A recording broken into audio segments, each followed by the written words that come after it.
Hello and welcome, ladies and gentlemen, to a Premier League presentation. We're going to be bringing you guys a game between Team Liquid and Virtus Pro. These two teams have fought it out so darn hard to get to this place here. Team Liquid did face them earlier in the playoff tournament. They actually did go 0-2 against them, so they did get dropped down very, very quickly, and the matches honestly weren't very directly contested. They just got stomped. So bouncing back, they have performed pretty well in other tournaments, and they even took out big teams like Navi in the G1 League. So here, I think that they're much more focused, much more ready to deal with the unorthodox strats of Virtus Pro, but of course that remains to be seen. Entering on into the draft, I cannot wait to get this game underway. I myself am Blaze, here with my co-caster Vikramond. How's it going, man? It's going great. Sorry about that delay. I had to take my mute off my mic. Blaze, I'm really excited. A little bit sleep deprived, but nonetheless very excited. These two teams performing extremely well. VP, you had mentioned, they really kind of dominated TL, but I feel like TL have grown up a lot in the 2 days. Can you really say that, though? I mean, that's... I don't know. I mean, it's tough. The thing about TL, I feel, is that you never know which TL will show up. Like, is it the TL that got 2-0'd by VP? Or is it the TL that, you know, beat Navi very handily, defeated EG, defeated Fnatic? I mean, they're two different teams, fundamentally different, even though they're the exact same people running similar hero compositions and roles and stuff. Because the VP Liquid game, so the 2-0 that happened on Friday, the exact problems that they had there. So Liquid had issues coordinating their supports, they had issues sort of controlling the map. It's not like they won, the games that they won after that weren't using different factors. Like, it's not like, oh, their weaknesses were apparent there, and their strengths were apparent elsewhere. They actually, those weaknesses became their strengths. Like, Fluff and Stuff and IX Mike immediately looked like they, like, evolved into new variants of Pokemon in the next several games. And so we'll see what they have here. It's hard to say. They're almost like a bit of a mercurial team, whereas VP, so far in this tournament, at least in the playoffs, have brought the same thing to bear each time, which is the hyper-aggression, supports that do damage, not just disable, and just look to just blow them up. And IO, a pick that you take when you want to blow the other team up. Yeah, I'm honestly a little bit concerned about Liquid's draft immediately. I understand they're taking out the Nature's Prophet that's been a thorn in their side and something that KSI has run pretty much every single time it gets the opportunity, but as such, handing over NS's IO, the CK for Illidan, I mean, this is gonna be very dangerous. Virtus Pro, as you said, aggressive style, and unless Team Liquid really shapes up their try versus try and shuts down the IO early, I don't know if they can pull it out of this one just based on these two picks being given away immediately. I mean, there's a couple of great heroes in the pool. There is the Keeper of Light and Shadow Demon, which they're probably going to pick up here. But with a Phantom Lancer ban, it's going to make it so that Team Liquid isn't going to necessarily be very confident about their late game, and they just have to draft some really good team fight presence, 5-man Dota. I agree. I think Liquid are capable of handling this. VP are very strong with IO. I think overall, it's actually one of their highest win rate heroes, but part of the reason for that is they don't pick it that often compared to some of the other Russian teams, so they don't have that many opportunities to lose with it. I actually don't rate VP's IO quite as highly as some other teams, but they are very capable of it, and we know that they've had this sort of killing intent all along in both of these series. They want to do to TL what they did to TL last time, just as hard, maybe even harder. But I don't know, I think TL have come back with some really good execution, and I think just very patient and careful execution is the key to playing against IOCK. There are also pocket picks you could take against it. Bulba has played Disruptor before. Disruptor is he could play it in the mid, in the mid role with Batrider jungle. That's pretty damn good against IOCK if you have good vision. I definitely agree about that. I just, as far as landing sequences, it's kind of a little bit weird to have the Batrider go. I guess it could go offlane / jungle and then... Jungle, yeah. I don't know. Blink. It's not as good as Dire Batrider, but Radiant Batrider goes up in the jungle plenty of times. Sure, I definitely can see its potential. It's just, of course, then you are naturally abandoning that lane, and you're guaranteeing that IO will hit 6 at a relatively good time. So it is a little bit difficult to work with there, but of course, if you can send away one of the two individuals that relocate on in, you've won half a battle there. So I think that is a really great pick, and I'm glad you mentioned it, but as far as lanes, we'll have to see if Liquid feels comfortable with that kind of a draft. Right now, I don't know. Virtus Pro is banning out all the carries. They take out the Gyrocopter, take out the Phantom Lancer. Very obvious ban when you have the Keeper Light on the board. So from there, Liquid isn't so certain about their mid to late game. I would honestly Magnus? like to see things that can burn down illusions really quickly. Like there is the Wall of Replica and the Phantasms they have to deal with. So That's you could true. see something like a Magnus pickup to supplement and go and that kind of build up where you get the Empower on a big hard right click carry, something along those lines. Could be pretty potent. Alchemist Magnus is kind of what I'm thinking, but not exactly Team Liquid Alchemist. style. Alchemist is not a hero that I think they particularly love. He's a little awkward in the lane with this Shadow Demon Keeper of the Light. If you land the Disruption and then get an Unstable Concoction on top and then an Illuminate coming on through, that could be a ton of damage. I do think that it's in their favor to try to draft something like a 3 vs 3 lineup and go right in that CK IO's face. Yeah. They did ban out the Lina Leshrac, both excellent supports with big stuns. So it is an option for them to try to get right up in that IO, really deny a lot of levels to NS. The slower IO hits 6, the more trouble you sort of have making it relevant. The thing is, VP have been pretty clever about their bans, taking out this Gyrocopter and Lifestealer, two things that TC is good at, two things that he would... well, Korok usually plays the Gyrocopter, but Lifestealer, definitely a pure TC hero. In fact, VP's entire ban strategy, this is the difference between VP and some other teams, they really like to go for the throat with these, like, we won't just ban what we think are the best heroes, we'll definitely ban towards the team. Like, how often do you see a Clock and TA ban in the first phase? That's purely geared towards Liquid. I kind of feel right now Liquid's draft, looking at the fact they've already taken Fluffs and Ike's Mike's hero, they have some temptation to go for TC's Lone Druid, which by itself is remarkable, but in this team lineup, I don't think that it's going to have that much effect. The Lone Druid likes to be kind of off on his own, going for split push, going for towers and stuff that he can easily get picked off by heroes like IO and CK, and until like a Mjolnir or Maelstrom at least comes up, the illusions are still going to run rampant. So I love the Magnus pickup. I think it's very, very applicable for their current lineup here, and we'll have to see what comes out for that last pick. I personally, I know that they don't run it commonly, but I'm sure Liquid have enough versatility to know what different heroes bring, and I think, in my personal opinion, the best number 5 for this entire lineup is Alchemist, because that acid spray armor reduction and damage over time, and then, yeah, the 5th pick there. And that, with the Magnus, with the Empower, it honestly can just do so much damage. So I would really love to see it. It could allow them to contest the try versus try, put Magnus on the safe lane. Those kind of things could really, really up their game, in my opinion. Maybe. It still feels a little anti-magey to me. I don't know. Okay, I still it. feel an anti-mage in the weather. They do both have very strong combos with Magnus. Magnus RP plus Unstable Concoction is actually really good, considering Unstable Concoction isn't an ultimate. Magnus RP plus Mana Void is also can just blow people up, especially if VDP have a high mana pool hero, which so far they actually kind of don't. Darkseer's mana pool is pretty good, but he's not the most like int stacky of int heroes. And obviously IO isn't Darkseer, you know, int hero. I think I screwed that up yesterday. Now with Bane, this is starting to look really strong from VP. They do want to continue playing this aggressively, but I'm still not 100% confident in the try versus try from VP. Yeah, it's their biggest weakness there. The Nightmare, they have the disables, but the damage to follow up, unless CK automatically, like every single time, rolls the highest damage output on its bolt, it's generally going to be where they don't have the follow-up, especially with Bane's low mana pool and generally low levels on a tri-lane. I agree with you about the anti-mage fitting well with their lineup in the team fight scenarios, but I'm just worried about their laning. If you want to make sure you're bringing the most pain to the Shadow Demon and the Keeper Light, you're going to have to get something that gets awesome stuff coming on through. Okay, I was about to say something with great disables to follow up after the disruption. Who better to do it than Admiral Kunkka here? He's also got a cleave built right on in. The Tidebringer comes on through, and my oh my, this is actually going to be really fun. I think that's a great pick that I doubt Virtus Pro saw coming. They're still going to bring Illidan into the fold with Outworld Devourer, but I really, really like this. I think Kunkka's going to be able to do a lot to nullify the potential for the Phantasms and KSI's Wall of Replica, and on top of that, it's going to destroy the try versus try. It's going to force Virtus Pro to switch up their lanes if they're going to want to survive, and that's obviously not exactly what they want. Right now, we already see the swap come through. TMW is going to pick up the Outworld Devourer, and Illidan is, of course, on that CK.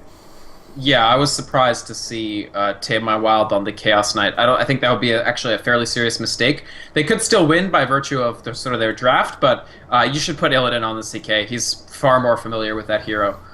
Outworld changes the math for me a little bit, I gotta say, Blaze, because sending that Outworld mid, 10 seconds. I don't know who on Liquid can do well against OD mid, to the point where I almost wonder, do they do something with Kunkka?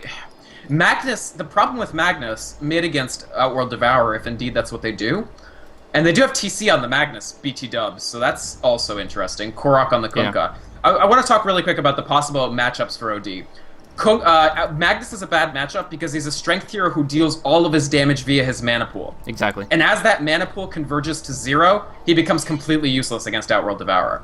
Bat Rider is an int hero, so he has not great base damage, and it only becomes worse and worse as OD sucks that intellect out. If people were watching yesterday during the Alliance VP series, Outworld Devourer, as a smart pick when Nyx Assassin was already out of the pool, actually carried VP's game too, basically. So this is a hero that they're very scary with. They deployed as that spoiler 5th pick, and I'm really impressed with it in this matchup. I think it could do a lot of work. Yeah, I mean, Outworld Devourer definitely adds in a lot of potential. He's not going to lose his lane, definitely not in CS, and possibly not in any other way. Being able to just force out the other. If you can't spam with your Napalm, if you can't spam with your Shockwave, then generally speaking, you're just going to be completely caught out under control. Along with that, the problem is Bat Rider is intellect-based hero, so actually we do see First Blood coming on through. There is going to be a lot of damage on the CK. Already dropping extremely low right here, but he has fast-based movement speed and will be able to get on out of there. Charging up that Illuminate. We already see that combo work, though. There is, of course, Disruption into Torrent. It's a 1.7, I believe, second delay, 1.6 second delay on a 2.5 second banish, so they could time it perfectly to do a max Illuminate every time based on the timing of the Torrent after that Disruption. Right. What Kunkka gives you is what you would get from Shadow Demon Lina or Shadow Demon Leshrac, except you don't have to spend a support to do it. And then because the Torrent is both a small stun and this is terrible. He's under the ward. He gets pulled on in. The bolt not coming just yet. He actually is only, of course, level 1. What am I talking about? He Reality Rifts in, gets some nice tether stuns out, but Fluff is still up. One more right click. They will bring him down first. And now they're actually just right clicking away over on IX Mike. Might be able to finish the job here. Yeah. And the right clicks will do it. So that's a second kill in favor of Virtus Pro. This tri lane looked really, really rough for them, but the fact that Fluff was in such a bad position there, they were able to massively capitalize on one great, very, very lucky ward. Did you see that ping from, the no creeps being spawned here meant Bulba couldn't deny himself on them. He actually walked into the camp being like, surely there's creeps here. And unfortunately there's not. Fluff completely getting spotted out. He actually pinged out the ward because they wouldn't have seen Fluff if they didn't have that ward, as you completely rightly pointed out.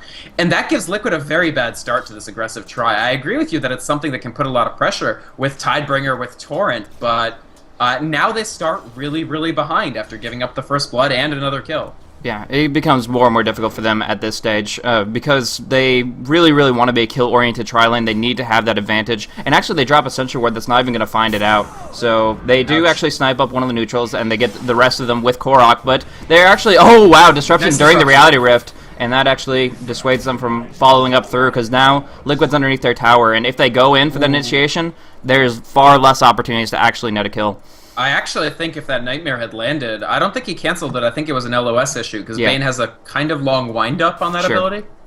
I want to talk about the bot real quick because Bulba doesn't have shield. He's just using Ring of Pride. Actually, I like the boots because this will let him kite these creeps around. I was going to talk about the amount of damage the creeps are just going to do to Bulba while KSI is doing this creep cutting. Yeah. But the boots pickup actually fixes the top, by the way. Oh, Illidan. Big damage coming on through. This is going to be Illidan that takes most of the damage here, but they can't finish him off just yet. He gets tethered away. Just too much move speed. 389 without boots is kind of absurd at this stage, so they can maneuver so effectively.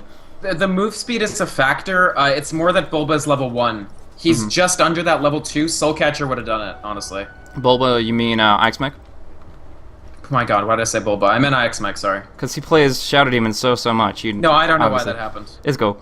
Anyways, KSI moving on up. He has level 4. He has his Soul Ring completed. He actually got it from the side shop. Nice little maneuver where it took the regular items down to him and then made a quick little journey over to visit and pick up some items on the side. And now KSI has a Soul Ring and isn't too far off from Tranquils if that's what he wants to go as well. Either way, he can pretty much sustain indefinitely on this lane. And Bulba is kind of dropping down. He has Tranquils. Oh, actually going to get pressured here. He's going to try to Firefly away, but that surge KSI closes on in, and he's following on through. The tree's breaking down. Bulba goes high ground, and he is going to get away. Goes off the grid here and is now napalming up on KSI. He has one more surge available, but he doesn't want to go that deep. Going to take a few tower hits here. Bulba with the napalm keeps on going, and he might actually be able to bring him down, but the surge letting KSI just swoop on out of there. Meanwhile, on the top lane, we do see Shadow Demon drop down. The Bane falls with him, though, and that is at least a 1-for-1 exchange. Korok going to take a lot of hits here with a 3-second stun. Korok is dead, and now they're going to look at Fluff next. I don't think they can get him, but with the cooldowns, pretty close, honestly. They can go for the Reality Rift on the tether, and I think they might be able to finish it here. Yeah, they are going to bring him down. Nice disruption. The last right click will come on through, though, and NS will pick up that frag. So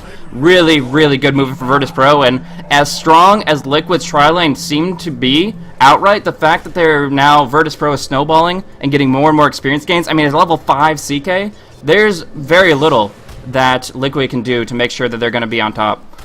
Losing that first blood was really, really tough, honestly. Just, it sort of set the entire effort behind. Wow, nice rune deny from Arsart. Pretty big deal, actually, not giving the haste rune to a Magnus who's halfway through level 5. That's very, very nice. I underestimated the impact of the Bottle Crow in this lane. It looks like Magnus simply cannot lose a lane, even when you take away all of his intellect, because TC's doing absolutely fine. 19 last hits to the 21 of OD.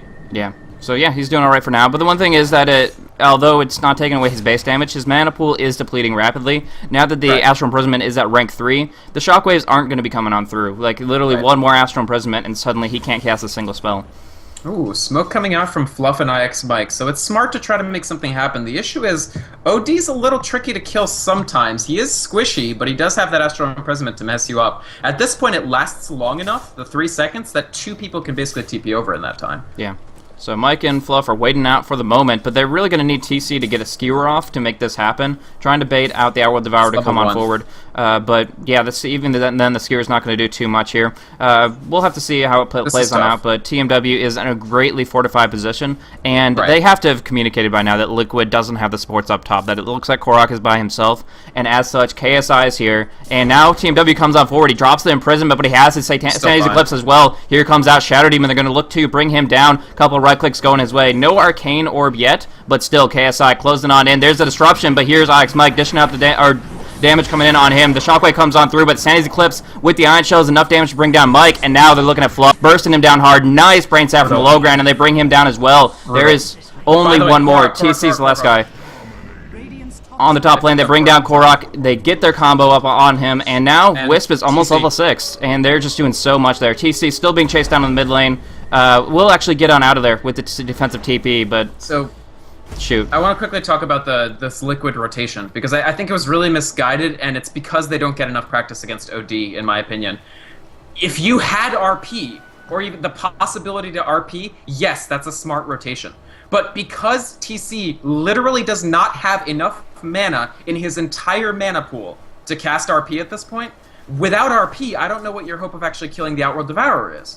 So they end up losing all their players that sort of funneled in to help TC here, where TC, this is a bit of a miscommunication. He's gone a laning approach. You can see that he actually took the 1 in Empower, which you typically only see against melees, and the reason he took it is because he needs this extra damage. He needs the cleave to actually get the last hits. That does give him the last hits, but that means Skewer is only rank 1. It doesn't have the distance to drag OD into a killable area.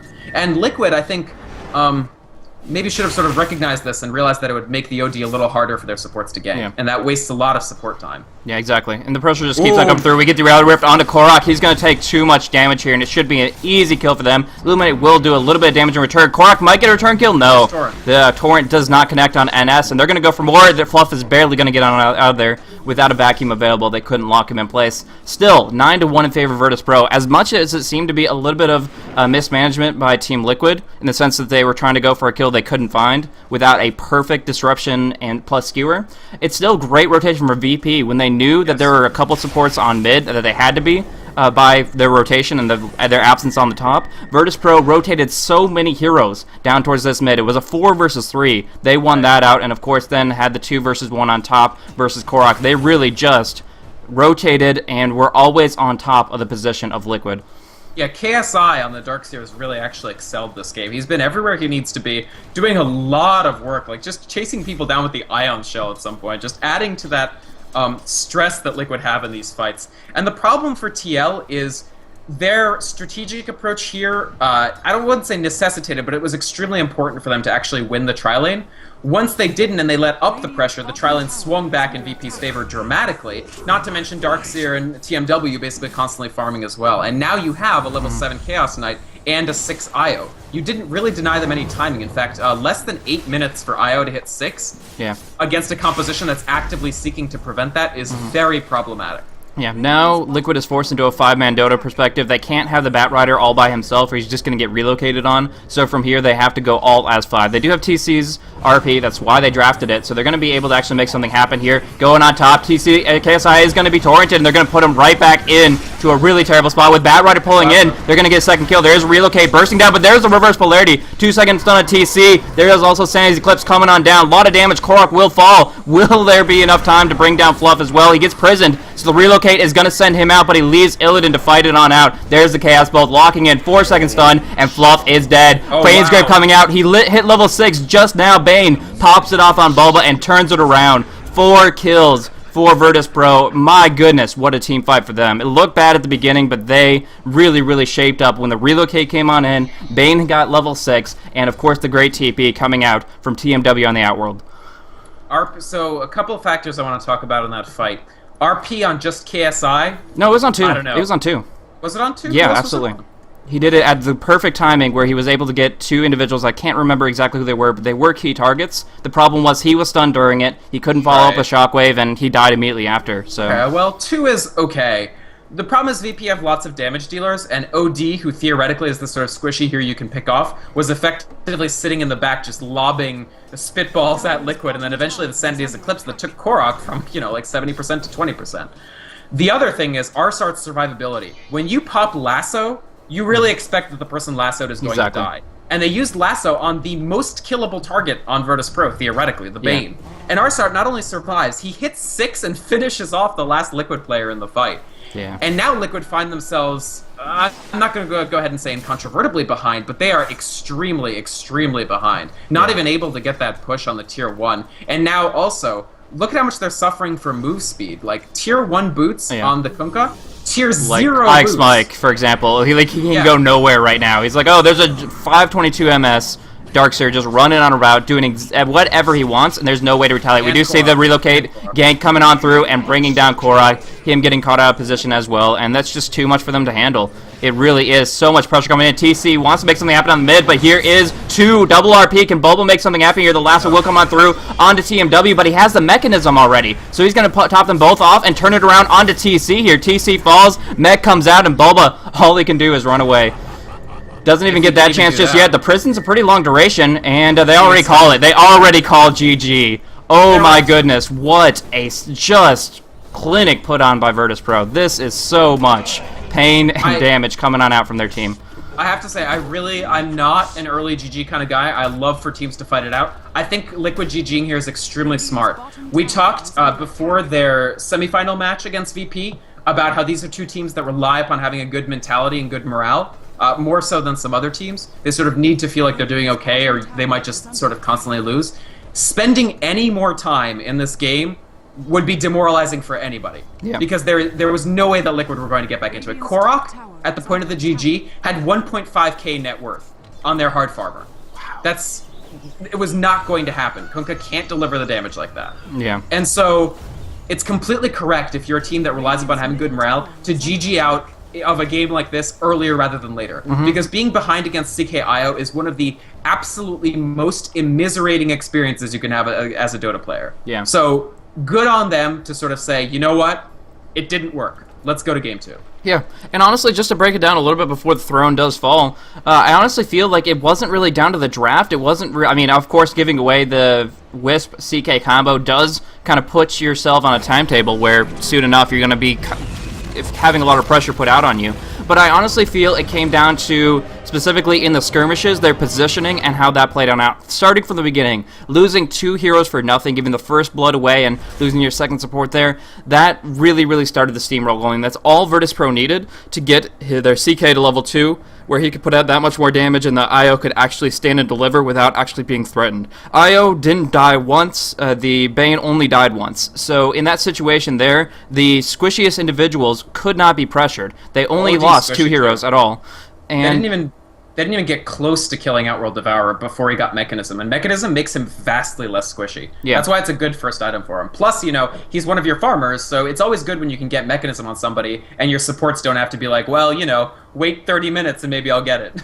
Yeah, and the fact that they were able to rush it up quickly because they put it on a core hero TMW, they had that at like 11 minutes in the game. Comparing that to Liquid, who the mechanism supports, are running around with absolutely nothing, no boots, nothing. So in that situation, it just completely steamrolled out of the control, and they're gonna have to shape up if they're gonna stick it out and try to go in to the grand final here. This was game 1 of this best of 3 series. Whoever takes this match guarantees at minimum the $3,000 prize, because that is the second place, and then they get to go and fight it out for the first place prize of $5,000 up against Alliance in the grand final for that, which will be later today. So anyways, we'll see if it's going to be Virtus Pro just sealing the deal with a 2-0, or if it's going to be brought to game 3. Either way, Liquid right now definitely needs to change a little bit, or they're going to be dropped out. Either way, thanks for tuning in, guys. This is the Premier League. I'm Blaze. This is Vikramond, and although this was a very quick game, it was at least very action-packed.